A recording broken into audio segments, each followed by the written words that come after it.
আসসালামু আলাইকুম, কেমন আছেন সবাই? আশা করি ভালো আছেন। আজকে আমি রান্না করব এই যে এটা হচ্ছে চিংড়ি মাছ। এই যে চিংড়ি মাছ আমি ভালো করে কেটে কুটে পরিষ্কার করে নিয়েছি। আর এখানে আছে যে কাঁচামরিচ, পেঁয়াজ আর এই যে তেল। আর আমি চিংড়ি মাছ কী দিয়ে রান্না করবো সেটা দেখাচ্ছি। আমি রান্না করবো যে বেগুন আর হচ্ছে কচুরমুখী। আমি এই বেগুন আর কচুরমুখী দিয়ে আমি আজকে চিংড়ি মাছ রান্না করবো। ভিডিওটি সবাই সম্পূর্ণ দেখতে থাকেন, আশা করি ভালো লাগবে।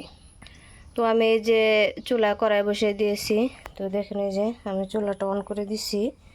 তো কড়াই গরম হয়ে গেছে। আমি এখন এর মধ্যে দিয়ে দিব তেল।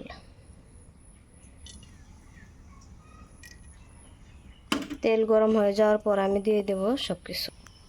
তো দেখেন তেল গরম হয়ে গেছে। এখন আমি যে পেঁয়াজ কাঁচামরিচ দিয়ে দিব।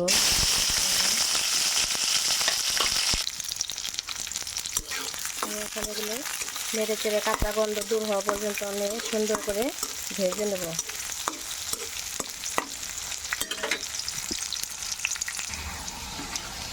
তো আমার পেঁয়াজ মরিচ ভাজা শেষ। এখন আমি পানি দিয়ে দেব একটু।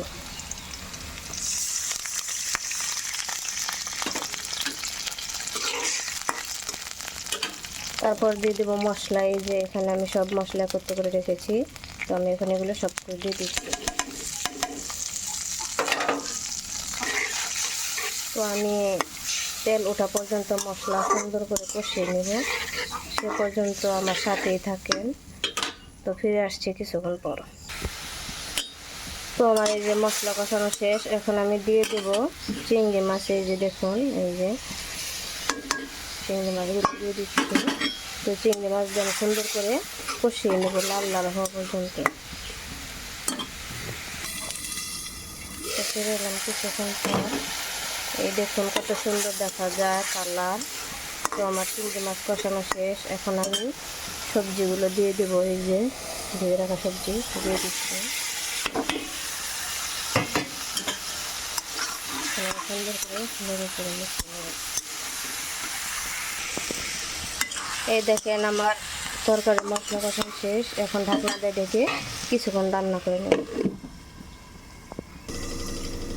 তো ফিরে আসছে কিছুক্ষণ পর। এই দেখেন আমার তরকারি কষানো কিন্তু শেষ। এই যে কত সুন্দর দেখা যাচ্ছে। তো এখন আমি ঝোলের জন্য পানি দিয়ে দেব। এই যে তো পানি আমি পরিমাণ মতো দিয়ে দিলাম। এখন শুধু 7-8 মিনিটের মতো রান্না করে নামিয়ে নেব। এখন ঢাকনাটা ঢেকে দেব। তো আমার তরকারি কিন্তু হয়ে আসছে।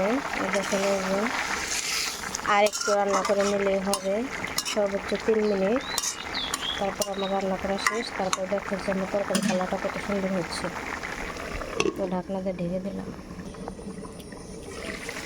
এই যে আমার তরকারি হয়ে গেছে। এখন আমি চুলাটা বন্ধ করে দেব। তো দেখেন কত সুন্দর দেখা যাচ্ছে। এই যে যারা যারা আমার ভিডিও দেখেন তাদের প্রতি রইল আন্তরিক ভালোবাসা, শুভেচ্ছা। আর যারা যারা আমার ভিডিও দেখেন তারা আমার এই চ্যানেলটি সাবস্ক্রাইব করে দেবেন। আর ভিডিওটি কেমন লাগলো সবাই কমেন্ট বক্সে কমেন্ট করে জানাবেন। আজকের মতো ভিডিও এ পর্যন্তই। এরকম নতুন নতুন ভিডিও পেতে আমার চ্যানেলটি সাবস্ক্রাইব করে পাশে থাকা বেল আইকনটি অন করে দিবেন। আসসালামু আলাইকুম।